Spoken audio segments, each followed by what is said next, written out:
for later download and sharing. So with that, it's my pleasure to introduce you to today's presenters, Dr. Thornton and Ambassador Kozlerich. Tanya Thornton is the Director for Extramural Projects at George Mason University's Charr School of Policy and Government. She is also the Director for the Charr School's Centers on the Public Service that conducts research, provides training and education, and offers thought leadership to advance the work of management officials across all sectors of government. Dr. Thornton has a strong planning and analysis background with an emphasis in project management, and her areas of expertise include communal resiliency, emergency management, critical infrastructure, traffic safety, high threats, and grid security. As part of her faculty appointment, Dr. Thornton serves as an assistant professor in the Master of Public Administration program and is the coordinator for its Emergency Management and Homeland Security Graduate Certificate. As a scholar, Dr. Thornton's resource portfolio has included work with the Sandia National Laboratories, Virginia Department of Emergency Management, National Highway Safety Transportation Administration, National Oceanic and Atmospheric Administration, the TSA, as well as FEMA. Ambassador Richard Kozlerich is a distinguished visiting professor, George Mason University, Charr School of Policy and Government. Prior to his retirement from government service, Ambassador Kozlerich spent a 32-year career in the U.S. Foreign Service, serving as the United States Ambassador to Bosnia and Herzegovina in 1997 to 1999 and to Azerbaijan in 1994 to 1997. He also served as National Intelligence Officer for Europe on the National Intelligence Council from September 2003 until April 2011. Prior to that position, he was Director of the Special Initiative on the Muslim World at the United States Institute of Peace. He also served as Senior Deputy to the Secretary of State and the President's Special Representative to the newly independent states in 1993 and 94. He also served as Deputy Assistant Secretary of State in the Bureau of European Affairs from 91 to 93, where he was responsible for relations with the former Soviet Union as well as economic ties with the European Union. Ambassador Kozlerich also served as Deputy Assistant Secretary of State for International Organization Affairs from 1984 to 1986 and as the Deputy Director of the State Department's Policy Planning Staff, where he handled global and international economic issues. In addition to his ambassadorial assignments overseas, Ambassador Kozlerich has served overseas in our embassies in Ethiopia, Israel, and Togo. As part of the Charr School faculty, Ambassador Kozlerich teaches courses in the geopolitics of energy security and policy communications. We're really excited to have Rich and Tanya sharing their expertise with us today, and with that, I'll pass it over to them. Thank you, Steve, for the kind introduction and the opportunity to share our expertise today. I'm Dr. Tanya Thornton, and I also have with me today, as you've already been aware of, Ambassador Richard Kozlerich. And again, welcome to the webinar. Today, our theme recognizes the increasing importance of multi-stakeholder partnerships across the public, private, and nonprofit sectors in promoting resilience within and across increasingly interdependent critical infrastructure sectors. It is our hope today that this webinar will highlight perspectives and the needs towards enhancing resilient and sustainable systems for increased national security.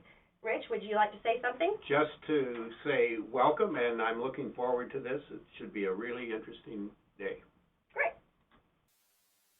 So before getting started, I also wanted to note a little bit more about the Charr School and how it is known for developing practical solutions to challenges in international affairs, policy, and government. Its scholars and experts seek to push the frontiers of conventional wisdom, apply rigorous analysis to complex issues, and make positive contribution to the world. Innovations in teaching and research are hallmarks of our community. Drawing upon this mission, the Centers on the Public Service, which Steve has already noted, and which I'm also the director for, assists the public sector in addressing emerging challenges that are unprecedented in both scope and complexity. And we're based off the fields of public administration and political science, and we're founded by academics. So it's the blending of scholarship and academics with communities of practice. So we provide leadership and management for governmental effectiveness. Rich? The Center for Energy Science and Policy is an effort by the university to really apply a transdisciplinary approach to many of the issues we're going to be talking about today. So in addition to the Charr School, we have the College of Science, the School of Business, and increasingly the Engineering School, looking at how we can address both the science and policy aspects of complex energy challenges today, and particularly looking at energy security, sustainability, and resilience of the energy grid.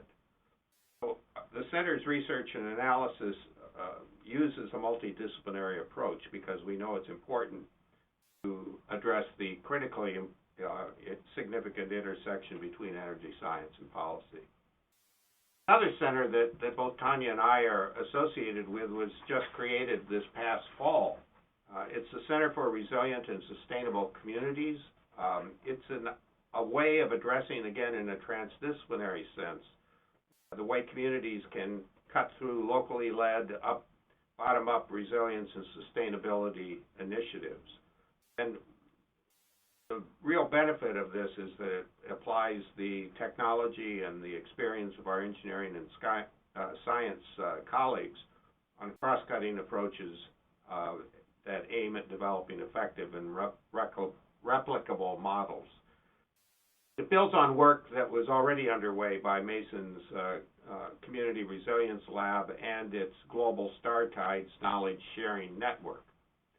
The reason for taking a little bit of time to point this out at the beginning of our presentation is that these centers really seek to do what we're going to be talking to you about today, which is to integrate public-private, whole-of-government, and transnational approaches with diverse technologies and input from both practitioners as well as academics with field experience. So, critical infrastructure supports lifeline systems that are considered essential to the successful functioning of governance and society in the country today. They are the common thread that touches every public service delivery challenge for the future across all levels of government. The efficient and the effective delivery of government services relies on a power grid functioning at full capacity, an operational and expansive communication network, a streamlined and efficient transportation system, and water infrastructure delivering clean and affordable water free of pollution, all towards enhancing and ensuring our national security. The capacity and equity of these systems are pressing problems for all sectors, public, private, nonprofit, and what we also call the merging of all three, trisector. The destruction of, or even the inconsistency in, these systems would have a debilitating impact upon the economic security and vitality of the nation.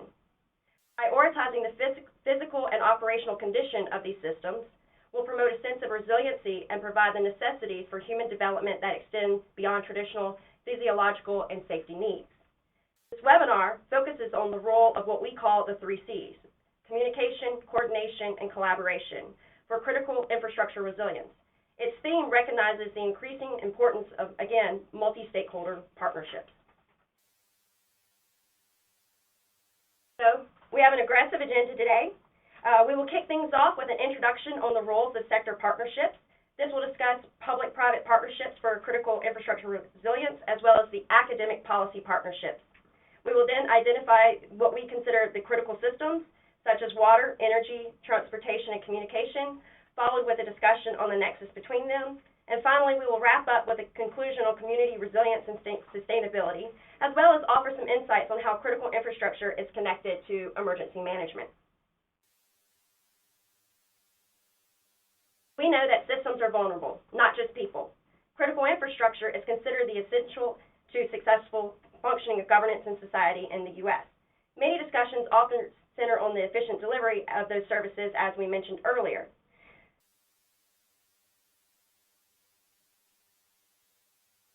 In 1996, the U.S. has had a wide-reaching Critical Infrastructure Protection Program, CIP. The National Infrastructure Protection Program defines critical infrastructure sector in the U.S. Presidential Policy Directive 21 that was issued in February of 2013. This is entitled Critical Infrastructure Security and Resilience, and there was an update mandated to the NIPP. The vision of the plan established 16 critical infrastructure sectors, including the 4 that are represented here in today's webinar. I want to highlight two features that I think will be underpinning what we talk about today. And first is there really is not a single coherent definition of system resiliency among the private and public sector. And that's very important since the private sector controls many of the assets that we regard as part of critical infrastructure. Absent that kind of definition can create problems from the start. Secondly, while what we talk about will be mainly concerned with disruptions that are caused by natural and man-made disasters, the real challenge here is that many of the systems in those four sectors have been underfunded for years, especially when it comes to the operations and maintenance aspects of them. So we're seeing an aging infrastructure that's also being outpaced by growing demand and technological advances that they can no longer support. I think the energy grid is being a prime example of that, where you have more and more users demanding rising access that pushes or exceeds the design capacity of the existing infrastructure. So what is meant by being resilient? Well, resilience is an organizational capacity to recover quickly from a disruptive event with operational, infrastructural, and cultural components. Put differently, it is the ability of a substance or object to spring back into shape. So elasticity. Our nation faces an increasingly complex set of risks that are interwoven into all facets of our businesses, our infrastructures, and our communities. The threat of hurricanes, financial instability, pandemics, everyone I'm sure has gotten the recent update on the coronavirus, cybercrime, social unrest, terrorism, and other events that are disruptive flow from our participation in a global economy has now become a part of our everyday lives, also towards ensuring our national security. Critical infrastructure risks thus pose a special problem for our country. Resilience provides the bridge between the possible and the ideal. The National Infrastructure Advisory Council, the NIAC, considers resilience to be a fundamental strategy that makes our businesses stronger, our communities more prepared or better prepared, our nation more secure. It is often the most flexible and cost-effective strategy to ensure continuity of services and functions to minimize the impact of any disruptions. So according to DHS, broad-based resilience is the ability to improve capabilities of families, communities, private sector organizations, and all levels of government to sustain essential services and functions. Whereas infrastructure resilience is to enhance the ability of critical infrastructure systems, networks, and functions to withstand and rapidly recover from damage and disruption and adapt to changing conditions. Clearly, you can see that there is still not any consistency between those two types of definitions and how they can also be interwoven themselves. Let's introduce the subject of private-public sector partnerships. And at least in my experience, that's almost become a buzzword without a whole lot of content. But I think the questions that we need to address will help provide that content. What precisely does resilience mean to private and public partnerships?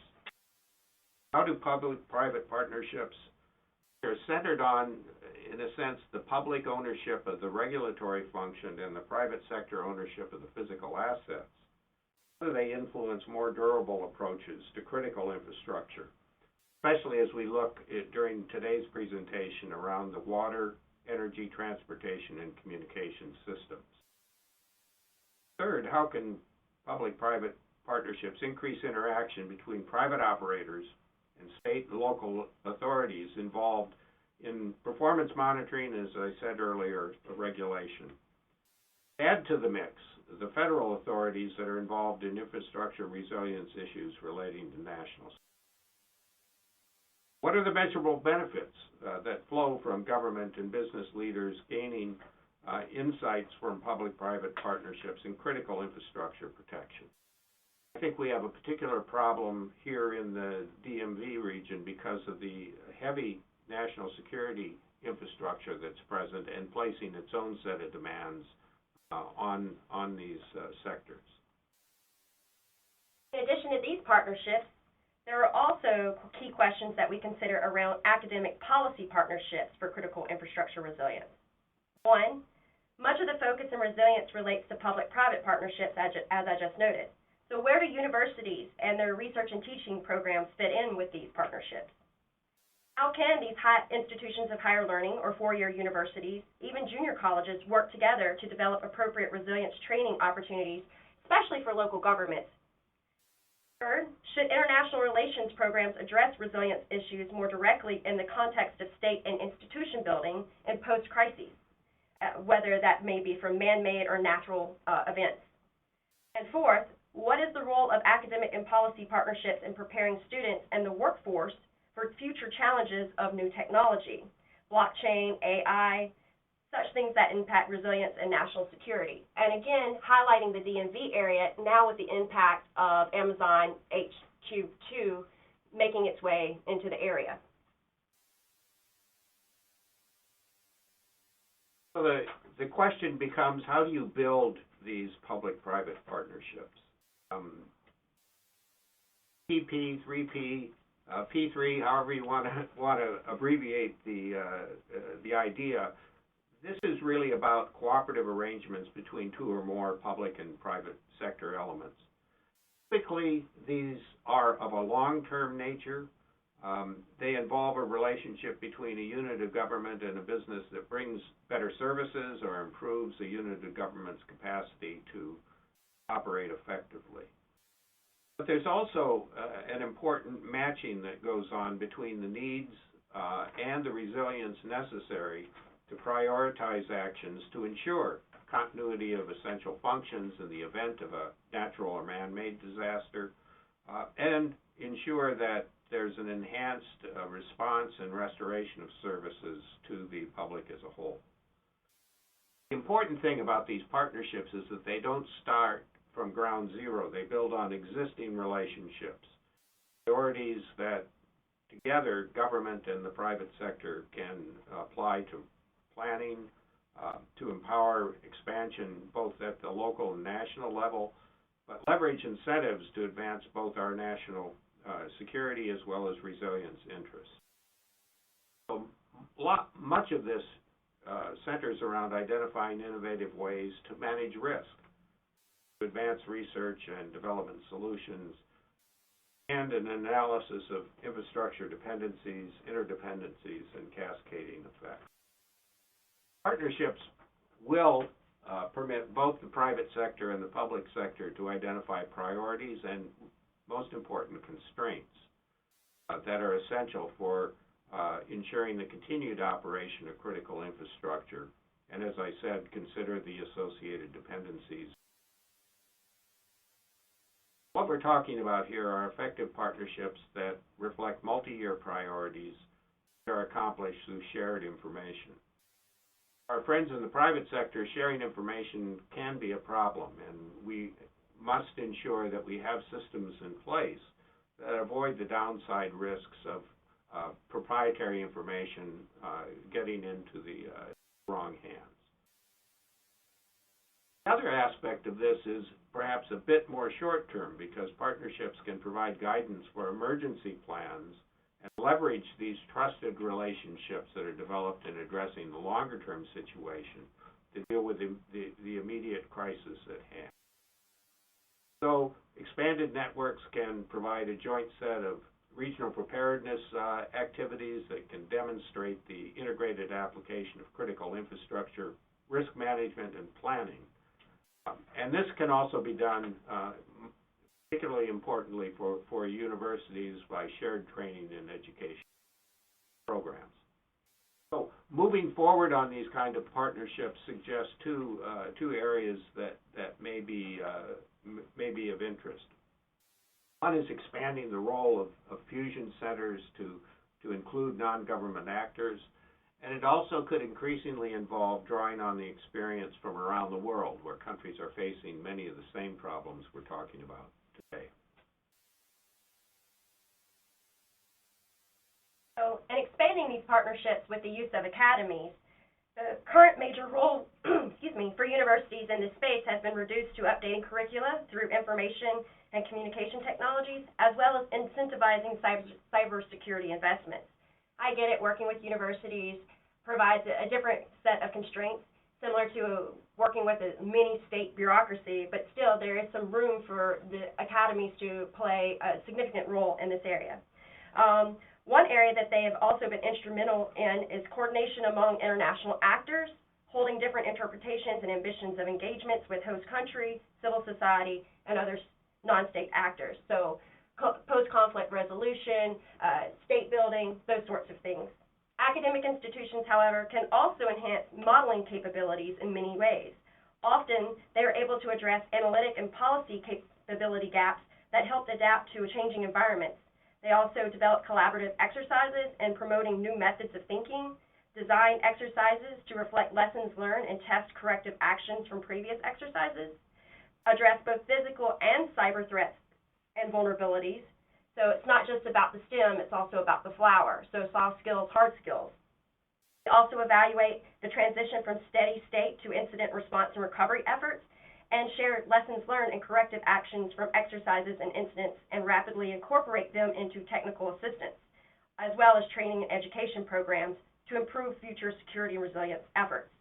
This could be additionally important for meeting sustainability goals, which has now become the buzzword whenever we talk about resiliency. Also, in the context of international relations, well-established practices of entering partnerships has been based on political, not financial considerations.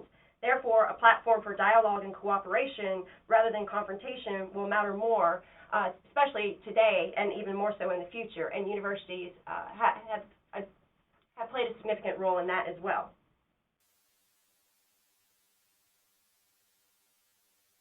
So, in talking about the four systems, we're going to focus on the four mentioned earlier for successful functioning of government at the community level. That is transportation, energy, water, and communication, touchstones of everyday life. Safe drinking water is a prerequisite for protecting public health and all human activity, and properly treated wastewater is vital for preventing disease and protecting the environment.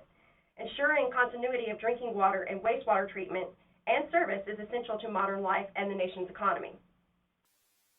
Supplying fuels to transportation industry, electricity to households and businesses, and other sources of energy that are integral to growth and production across the nation, which is widely diverse and geographically dispersed, is also significant. Third, enabling legitimate travelers and goods to move without significant disruption of commerce, undue fear of harm, or loss of civil liberties provide lifeline services for communities, which are vitally important. Transportation modes also provide coordinated planning and investments to manage hazards efficiently and effectively. Products and services that support this efficient operation of today's global information-based society are critically important as well. Networks enable people around the world to connect with one another, access information instantly, and communicate from remote areas. So globalization is just as much a part of our national security through critical infrastructure resilience as it has ever been. Let's just say a few words about each of these systems. The energy system, of course, near and dear to my heart, but when we talk about sustainable and resilient energy grids, it's not just the electrical power grid, but the system of pipelines that are so critical to moving oil, gas around the United States. Here's an example of where the energy production and distribution system is owned by the private sector, not government. The public-private sector cooperation is absolutely critical for disaster response planning and anticipating future challenges of integrating what will be an increasingly decentralized power system into existing infrastructure. Here, it is particularly important to understand the codependent nature of the infrastructure networks we're going to be talking about. So, water is one of the most codependent networks. In fact, in the state of Mississippi, many of the rural communities, as well as other significant cities, were first initiated based on where they could drill for water, a well. So, in fact, the academic partnership with many of the universities in neighboring towns that don't necessarily have their own water supply would be able to get water from that university. So it is very significant, especially those with water-rich states. Restoration of powers to water pumping facilities we know are critical, But climate change causing us water shortages or flooding, as we've been seeing in the Deep South right now, versus where we're probably under, we haven't had as much water in the DMV, gives us some pause just because everyone's concerned over the next war will be water wars. Meeting these water-related challenges involves public-private partnerships as well as community engagement and an extension into universities. Transportation systems, communication systems depend on a reliable energy infrastructure to function, particularly after a disaster. And we've seen in connection with hurricanes and other natural disasters, without power, not only does the electricity go out for our homes and businesses, but the pumps at the gas station don't work to be able to fuel the ability of people and goods to move around. And as we go into the future with an emphasis on electric vehicles, this interconnection between transportation and energy is going to become even more important. So restoring electric power, again, is not just a question of lights going on, but of charging your vehicle. Looking further ahead, as the number of these vehicles increases, they become potential secondary storage for an increasingly decentralized electric power distribution. On communications, this is an increasingly complex and integrated system that heightens the importance of robust cybersecurity policy. Energy grids decentralized, they require even more modern and better functioning communications systems. An integrated response in the event of a disaster from both the communication system and the energy system is important for enhanced resilience and sustainability. And we are seeing the pace of technology change, particularly in the communications sector, outstripping the ability of both policymakers and power grid operators to understand the vulnerabilities and effectively respond to disasters. Before moving into the nexus between these critical systems, two items, food for thought, if you will. One is during Hurricane Katrina, the University of New Orleans failed to have their server, which is a communication device, backed up elsewhere.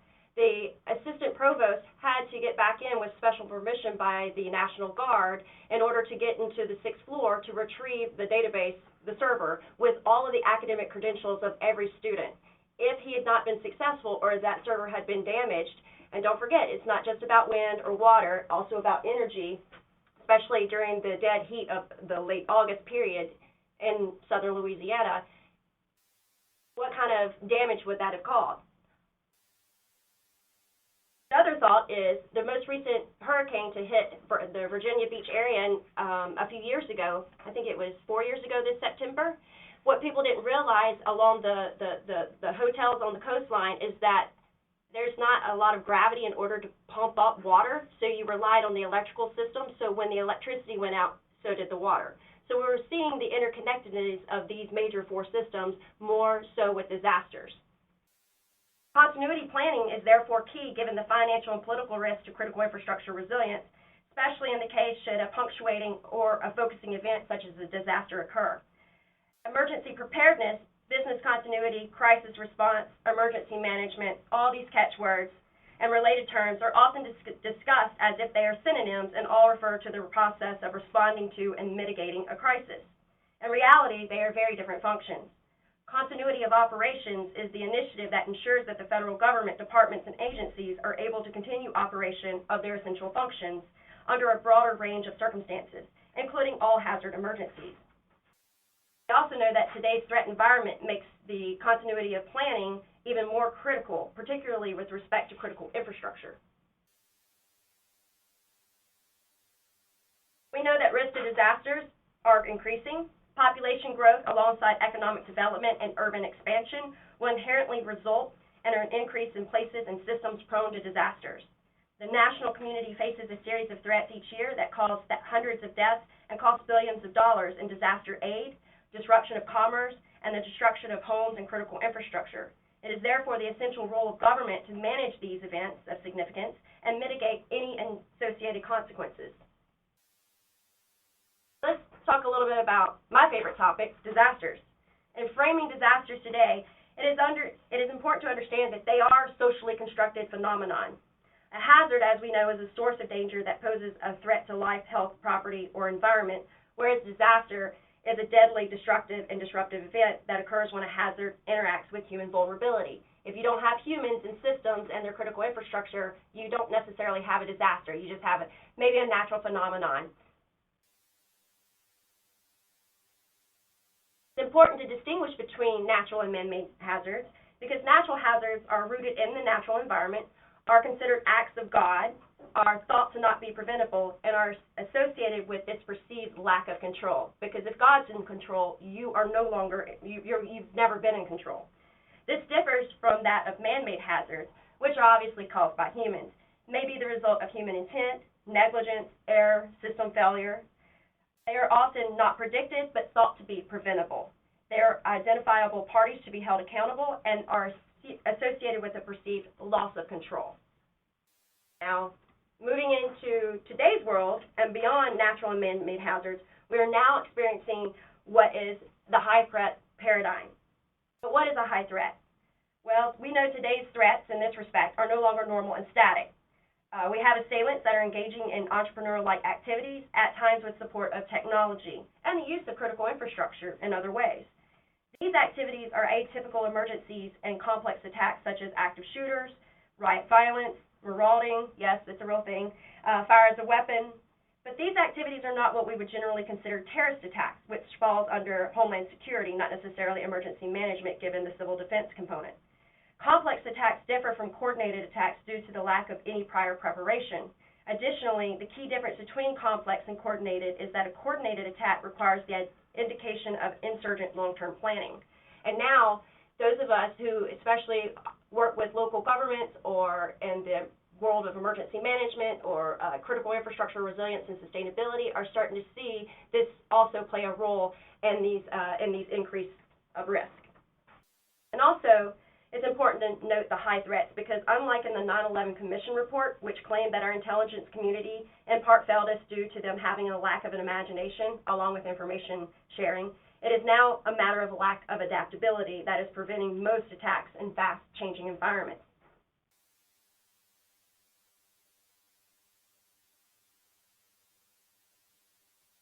I already said that, sorry.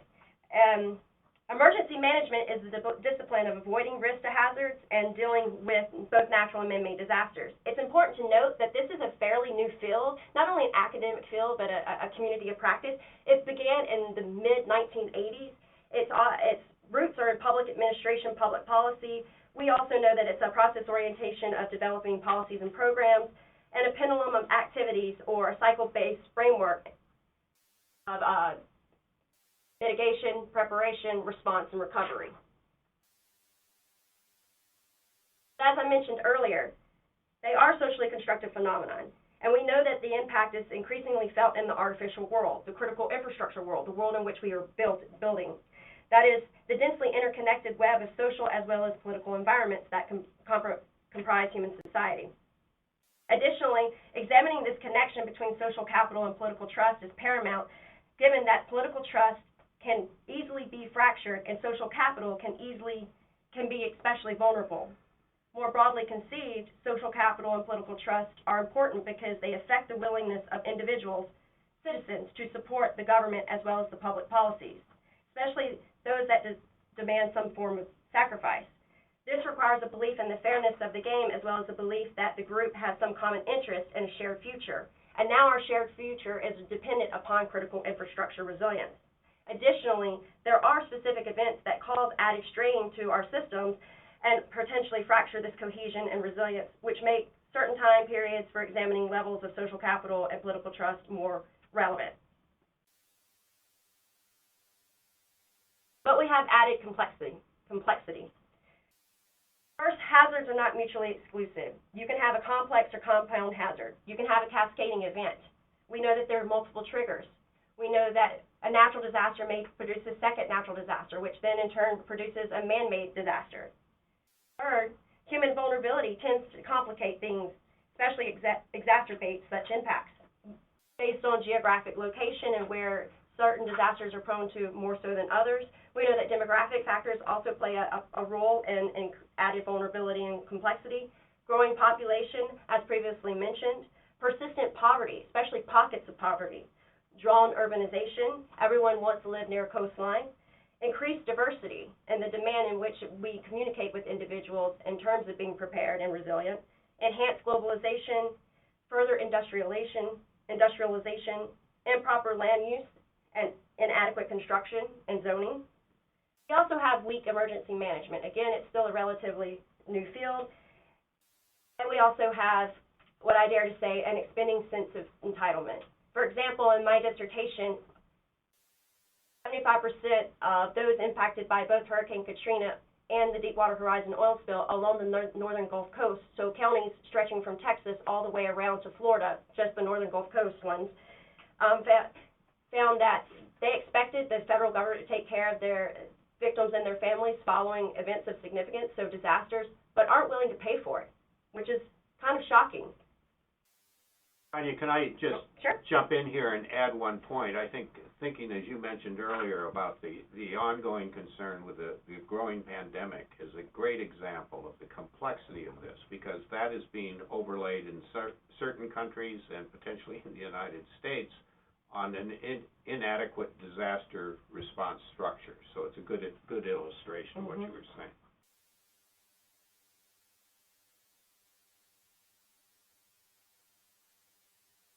It's important to note that there are also long-term trends and drivers in critical infrastructure which have implications for emergency management. The state and nature of critical infrastructure is likely to change over the next several decades. These changes could have significant implications. Such trends include the aggressiveness with which infrastructure construction and improvement is pursued and the associated expenses, whether the public or private sector is expected to fund infrastructure construction and improvement, whether the nation continues to rely on large centralized infrastructure projects or move more toward developing larger number of smaller scale projects. Also, the increased incorporation of computers and other technology into physical infrastructure, and the government's role in providing and securing information and communication infrastructure.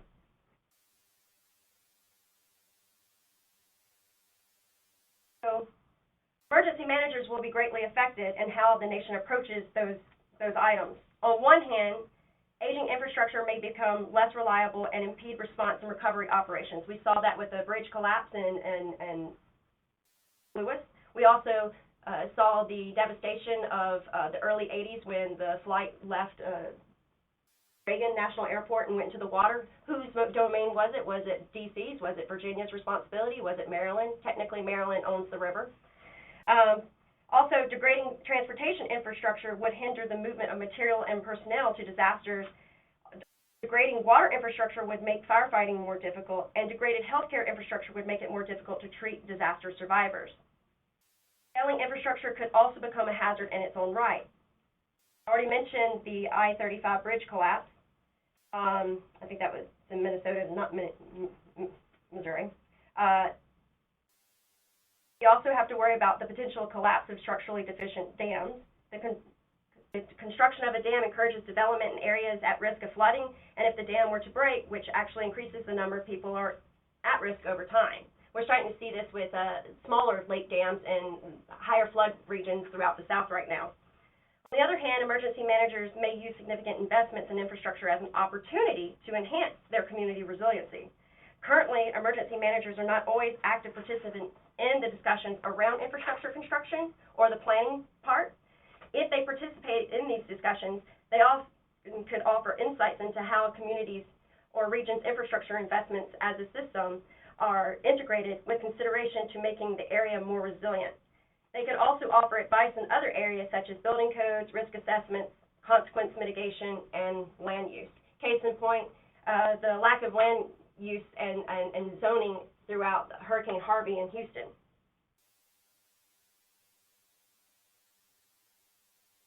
We know that policymakers have attempted to reduce the impacts associated with threats by anticipating the unexpected.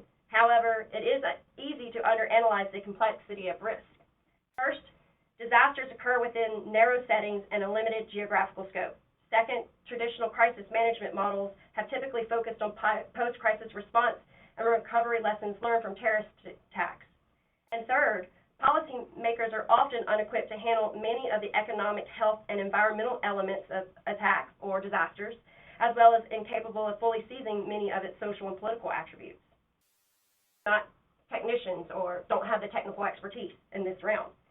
Given the limited opportunities for crisis-related experience, decision-making models and situational awareness research on crises have highlighted a further need for effective emergency management. Again, this is a great opportunity for public-private partnerships, but also for academic policy partnerships as well.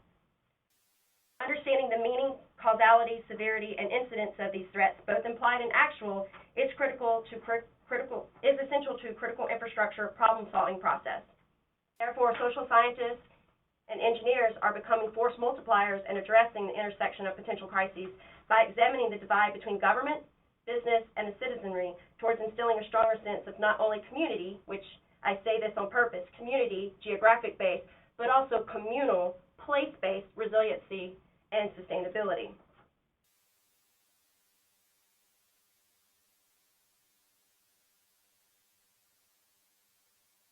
Information sharing is therefore a critical need for the effective and efficient administration of response activities, but not just response. We're talking about the entire planning cycle, the mitigation, for any type of preparedness and response and recovery.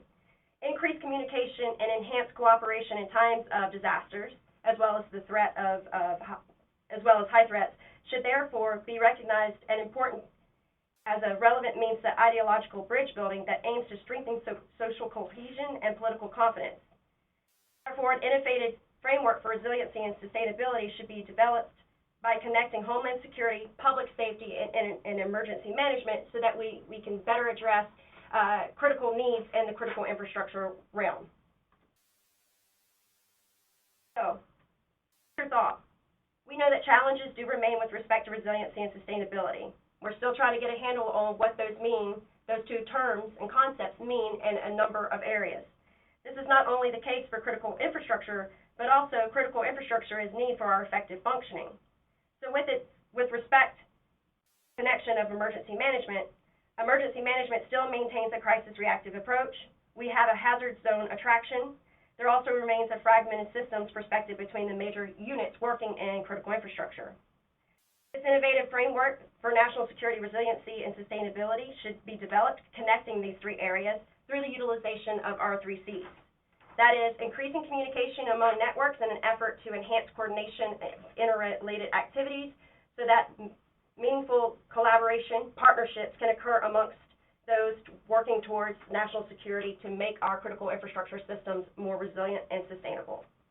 Rich, would you like to add anything as well? No, I think that covers it, and we look forward to any questions you might have.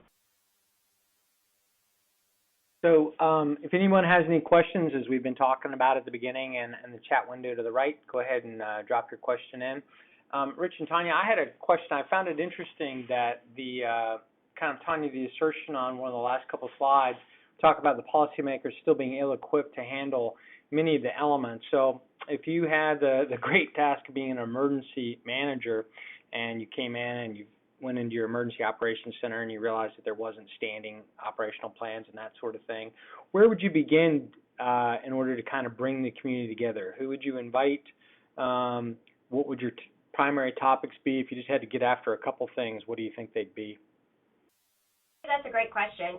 If I were an emergency manager, especially going into a local community, and they didn't have a traditional emergency manager with a lack of any type of planning, the first thing I would do is I would stage kind of a mini crisis, a hypothetical scenario, and bring in key partners, not only with the major departments within that local government, so your fire department, your law enforcement department, your public health department, whatever the key players are in that local government, and set up an EOC to kind of discuss and strategize on, okay, what are our major risks? What are our threats, both man-made, natural, as well as, now these high threats take a place.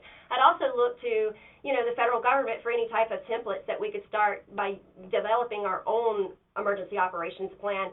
And then I would start holding key meetings with local stakeholders, and that might mean small businesses, because we now see that they are playing an active role in disaster response We also know that our nonprofit communities, especially those in, United Way or Red Cross, play an active role in this area already, and so bringing them on board. Getting your churches on board is also or not even just your churches, but your religious community, which may have multiple actors. We saw this in Hurricane Katrina, particularly in Mississippi and Louisiana, where if you were a federal FEMA agent or even at the state level and you came in and told people what to do, you didn't have that social capital and that political trust. Because first of all, you're not part of the local community. So they had to go to the religious community leaders in order to get buy-in. So it's a complicated process, and also you need to keep in mind that emergency managers are trained very differently in the administrative and policy sciences, and a lot of us have a science background, a hard sciences background, particularly geosciences. But if you have an emergency manager that has been moved over from more of a first response role, you're going to have a disconnect with the community because that's more of a military or paramilitary mentality. Yeah, I thought your point. Oh, I'm sorry, Rich. Go ahead. I was just going to say, maybe the test tube for what you've asked is really what's going on now with the pandemic, because we're seeing the critical role, as Tanya pointed out, of getting accurate information to the public as a whole, so that the immediate consequences of this crisis can be dealt with. And secondly, to make sure we get people outside of government engaged as quickly as possible, not just in this case from the medical community, but people who function as thought leaders, who control social media, because we've seen social media create anxiety that probably wasn't merited by the facts at this point. So we're seeing a complex crisis for which there needs to be a complex response that we're really not. Obviously, we're not used to being able to pull people together in this fashion. And so emergency management, really does provide that platform for critical infrastructure conversations, because most people understand the destruction of our major, especially the four major systems: transportation, communication, water, and energy.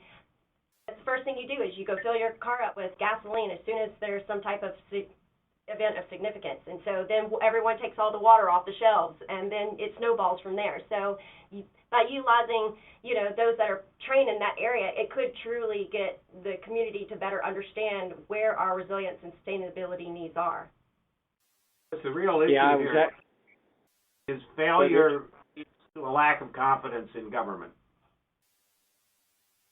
It was interesting, Tanya, you kind of mentioned what we in the military would call war gaming or tabletop exercises. I had the good fortune to participate in a Defense Support Civilian Authorities war game, and they actually invited in some infrastructure, regional electric and gas. And it was interesting to hear what they brought to the table that other people at the table didn't even know about, the redundancy, the mutual aid agreements.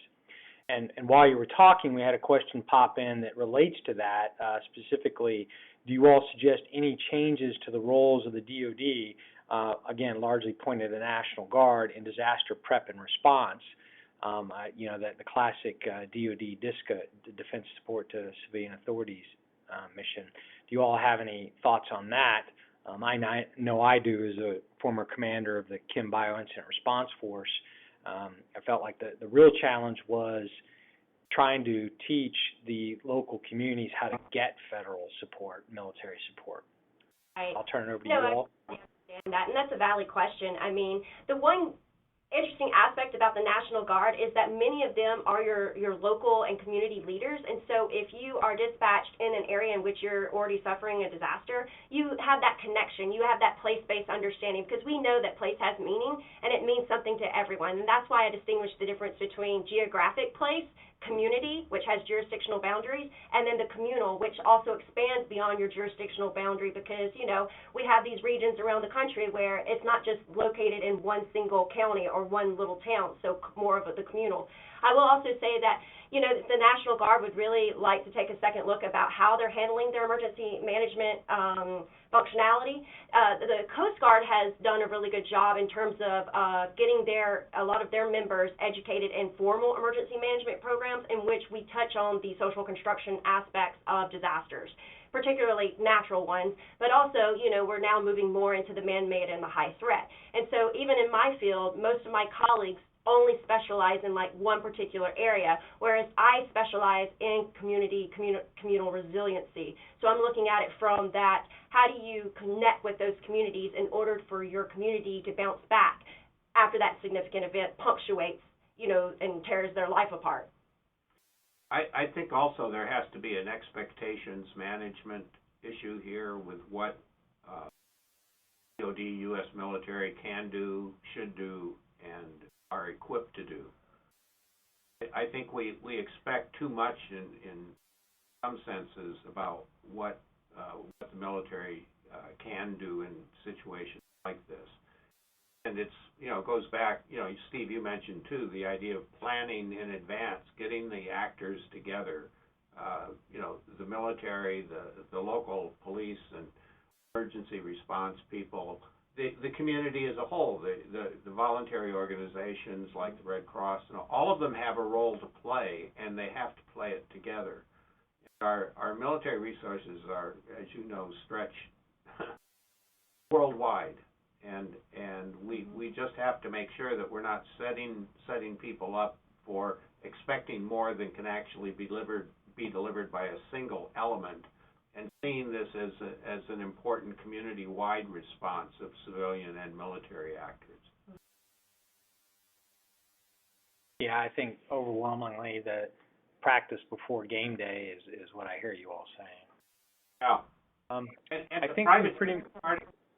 Your point, didn't realize how these people were even thinking about this. Well, that's because I've been in government for a long time too, and we just talk to each other, and it's helpful to understand what people outside government can do, because it can make your job a lot easier. Yeah, and there's also a difference between how, say, the DMV emergency managers and how we treat different types of risk, whether it's a natural, man-made, or high threats in this area, or, say, for some of our more rural states that don't necessarily have a budget for an emergency manager, let alone have access to the information, or maybe just don't know how to process it, right?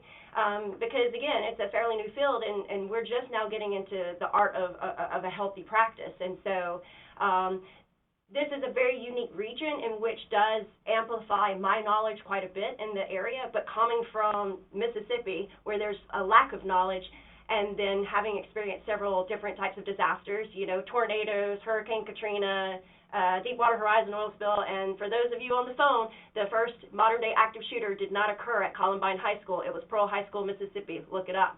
And so being able to have those experiences and see how the first responders and the military and then the community kind of reacted to them were all very different. And so we're hearing these things on the news, and we're seeing how things are, how the response is going, and some of our more important, and I use that term on purpose, more important areas around the country, everyone just kind of fails to remember or doesn't want to remember some of our more rural communities, which also provide a backbone to our national security as well.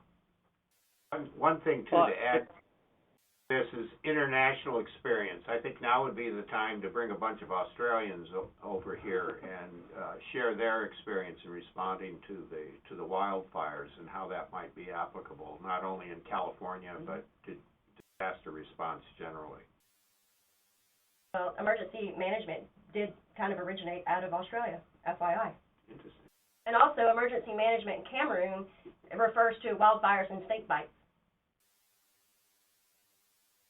I've worked with them. Well, I think we've reached the end of our time today. I want to thank everybody who dialed in today. I know time is a valuable commodity, so I appreciate you giving your time to us. As mentioned at the beginning of today's webinar, the slides and recording of today's presentation will be made available for download at www.hdIAC.org. If you're interested in learning more about the HDIAC or getting involved as a subject matter expert, presenter, or expanding your presence in our user community, Please feel free to reach out directly. You can use the contact information on the right-hand side of the screen. I posted there a little bit ago. In addition to the monthly webinars, we offer twice-monthly podcasts, and they span the range of our 8 technical focus areas. We also have a bi-weekly email digest that you can sign up for, and it contains the latest scientific and technical news in the community.